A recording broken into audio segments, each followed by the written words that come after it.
আসসালামু আলাইকুম everyone, any notice today YouTube চ্যানেলের পক্ষ থেকে সকলকে জানাচ্ছি শুভেচ্ছা। আশা করি সকালে ভালো আছেন। তো আজকের ভিডিওতে জাতীয় বিশ্ববিদ্যালয়ে 29 সেপ্টেম্বর 2024-এ যে নোটিশগুলো প্রকাশিত হয়েছে সেগুলো নিয়ে আলোচনা করব। তো অবশ্যই ভিডিওটি না টেনে সম্পূর্ণ ভিডিওটি দেখবেন। মূল ভিডিওটি শুরু করার আগে সবার কাছে ছোট্ট একটা রিকোয়েস্ট, যারা এখনও চ্যানেলটি সাবস্ক্রাইব করেনি তারা অবশ্যই চ্যানেলটি সাবস্ক্রাইব করে আমাদের সাথেই থাকবেন। তাহলে চলেন মূল ভিডিওটি শুরু করা যাক। তো জাতীয় বিশ্ববিদ্যালয়ে সেপ্টেম্বর 29, 2024-এ যে নোটিশগুলো প্রকাশিত হয়েছে তার প্রথমটি হচ্ছে 2022 সালের BSc honours in apparel manufacture and technology MT, knitwear manufacture and technology KMT এবং fashion design and technology FDT চতুর্থ বর্ষ অষ্টম সেমিস্টার ব্যবহারিক ও মৌখিক পরীক্ষা সংক্রান্ত জরুরি বিজ্ঞপ্তি।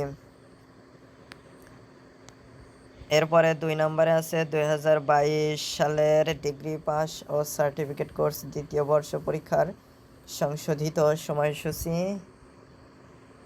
এরপরে 3 নম্বরে আছে 2022 সালের ডিগ্রি পাস ও সার্টিফিকেট কোর্স তৃতীয় বর্ষ পরীক্ষার সংশোধিত সময়সূচি।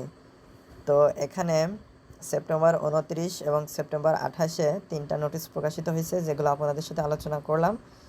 তো সেপ্টেম্বর 26, 2024-এর যে নোটিশগুলো রয়েছে সেগুলো এর আগের ভিডিওতে আলোচনা করেছি। তো আজকের ভিডিওটি এ পর্যন্ত। ভিডিও সংক্রান্ত কোনো মতামত থাকলে অবশ্যই কমেন্ট করে জানাবেন। আর যারা চ্যানেলটিতে নতুন এবং যারা এখনও চ্যানেলটি সাবস্ক্রাইব করেনি তারা অবশ্যই চ্যানেলটি সাবস্ক্রাইব করে আমাদের সাথেই থাকবেন। আর ভিডিওতে একটা লাইকও দিবেন এবং ভিডিওটি শেয়ার করে সকলের কাছে পৌঁছে দিবেন। তো পরবর্তী ভিডিওতে কথা হবে। আজকে পর্যন্তই। ধন্যবাদ সবাইকে।